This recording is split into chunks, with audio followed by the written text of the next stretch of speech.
Olá pessoal, tudo bem? Espero que seja tudo tranquilo com vocês. Você está no canal Josiel Barros, por isso eu peço encarecidamente que você se inscreva nesse canal, acione os sininhos para as notificações e deixe um joinha para valorizar nosso trabalho. Hoje eu quero parabenizar a cidade maravilhosa de Parnaíba. É uma cidade do litoral do Piauí, é uma cidade que me acolheu com muito carinho, que tem praias e pessoas maravilhosas. Então, se você aí do sul do país, sudeste do país, Distrito Federal, quer conhecer praia de águas calmas, tranquilas, vem para o litoral do Piauí, tá? Nós temos aqui em Parnaíba a praia Pedra do Sal, um local belíssimo para fotografar. Temos no nosso litoral, tem outras cidades maravilhosas, como Luiz Correia. Você vai encontrar praias como Atalaia, Coqueiro, praias de almas muito calmas, de gente simpática, de gente acolhedora, Cajueiro da Praia. Enfim, quando passar essa pandemia, esses problemas todos, vocês aí de outras regiões do país venham conhecer nossas praias, tá bom? Mas hoje eu parabenizo a nossa cidade maravilhosa de Parnaíba. Então agora nós iremos para nosso assunto. Vamos falar de literatura. E hoje nós falaremos... Rufem os tambores. Esqueci, eu não sei mexer ainda direito nesse material. Mas vamos lá. É trovadorismo. Vamos tratar de trovadorismo. Essa estética literária ela acontece do século XII ao século XIV, dentro de um período que nós conhecemos como Idade Média. A Idade Média vai de 476 a 1453, um período conturbado, cheio de controvérsias, não é? O trovadorismo, essa estética literária, se diz que iniciou com a produção de uma cantiga chamada Cantiga da Ribeirinha, do trovador Paio Soares de Taveirós, datada em 1189 ou 1198. A data não é bem precisa, tá? Essa cantiga foi destinada a uma senhora chamada Dona Maria Paz, que era uma concubina, uma amante do rei português Sancho I. Então, esse período do trovadorismo, as relações sociais eram bem conturbadas. O momento histórico apontava para um certo pirâmide social bastante injusta. No topo você tinha todo o clero, formado pelas todas as camadas da igreja. Logo abaixo vinha a nobreza, né?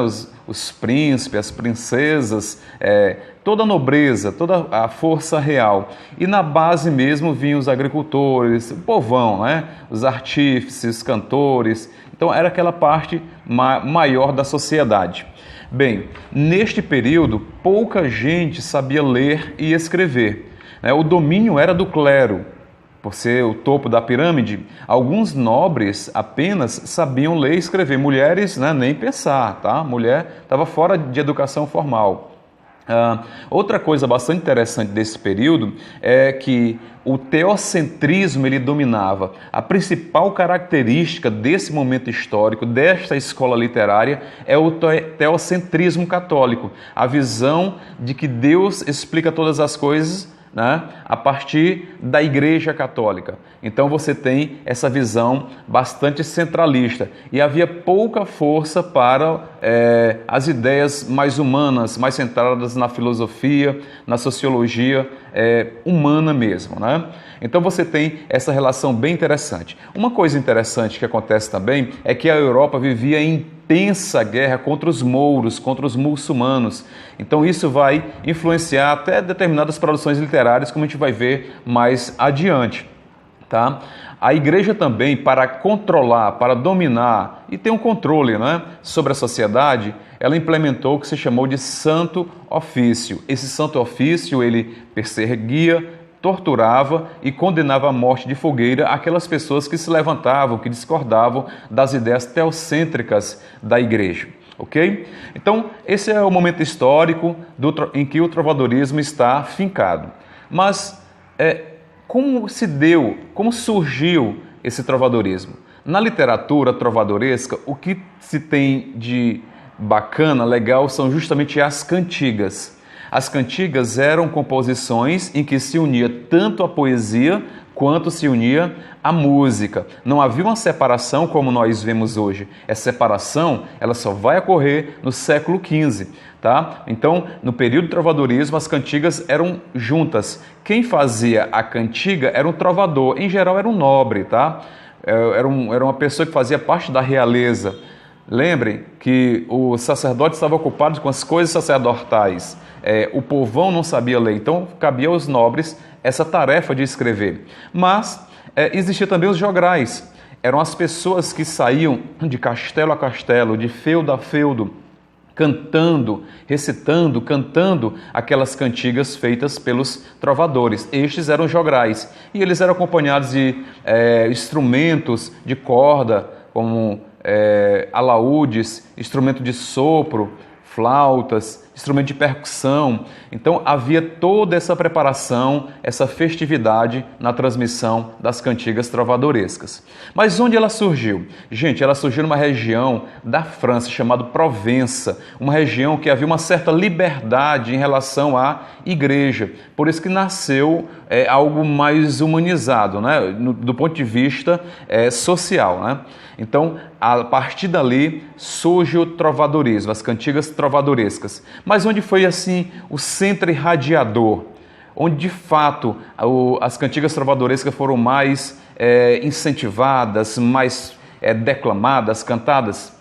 Então, foi na região da Península Ibérica, uma região fazia parte de Portugal e o norte de Portugal e a região da Galiza, e que se falava o galego-português. Então, havia uma catedral que era um centro irradiador, era um centro em que as pessoas iam visitar, aquelas visitas religiosas, tá? Então, era a Catedral Santiago de Compostela. A partir do século XI, começou a atrair muita gente para lá. Então, os jograis, eles iam até lá, eles cantavam para aquela multidão de pessoas que iam para a igreja. Então, o grande centro irradiador foi a Península Ibérica, né, toda essa região.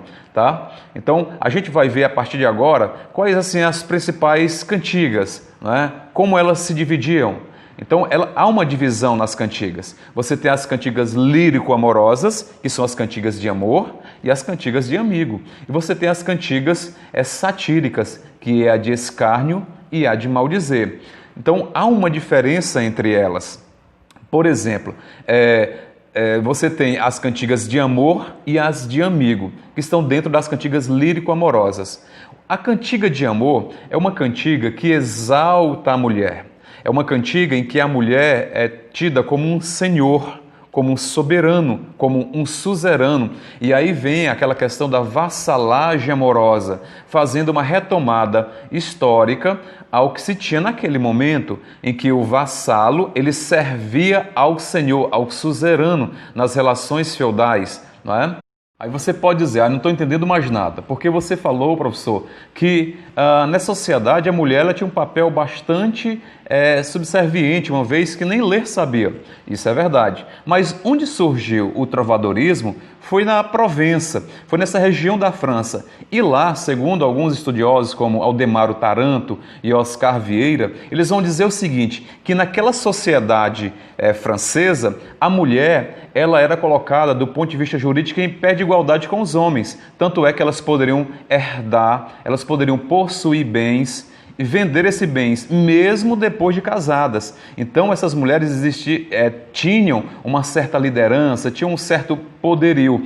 Por isso é que, na cantiga de amor, a mulher ela era tida como alguém superior àquele homem que cantava aquela mulher, que falava sobre o seu amor por aquela mulher. Então havia uma suzerania. A mulher, o senhor, ela é retratada, ela é chamada nas cantigas de senhor, tá? Por esta relação.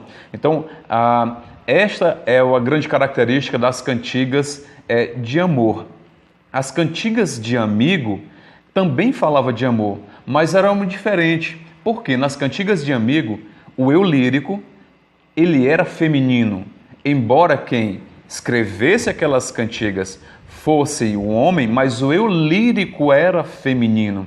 Em geral, aquele eu lírico feminino cantava um amor que foi à guerra, que precisou sair da sua terra, então estava afastado daquele amor e sentia saudades por ele. Então a grande diferença entre a cantiga de amor e a de amigo seria nessa questão, enquanto a de amor ela tem um eu lírico masculino, a de amigo, embora seja escrita por homem, o eu lírico é feminino. Nas cantigas satíricas, a de escárnio e a de maldizer, elas são também, tem diferenças entre elas. Todas elas fazem críticas sociais, críticas a comportamentos das pessoas, de padres, de artesãos, de nobres. Então, mas a grande diferença entre elas é que a cantiga de escárnio ela é mais elaborada, tem uma linguagem mais rica, cheia de figuras de linguagem. E a crítica ela é indireta, ela não cita o nome da pessoa que está sendo criticada.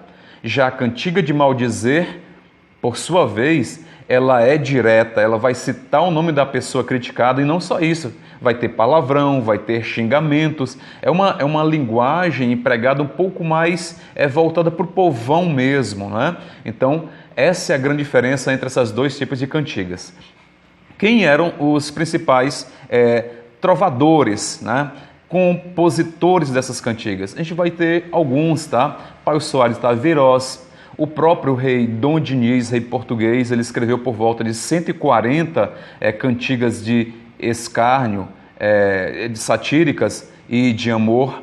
Ele foi um grande incentivador dessas cantigas. Então você tem vários trovadores e essas cantigas elas foram reunidas posteriormente nos cancioneiros. E vamos ter o Cancioneiro da Ajuda, Cancioneiro da Vaticana e Cancioneiro da Biblioteca Nacional. Então, essas cantigas elas estão reunidas nestes cancioneiros, ok? Pessoal, espero que vocês tenham gostado dessa aula, espero que vocês tenham aprendido um pouco sobre o trovadorismo, essa estética literária tão intrigante, tão afastada de nosso mundo, mas que a gente se apaixona por cada pedacinho de história que aconteceu nesse momento histórico. Valeu, pessoal? Um abraço, até a próxima.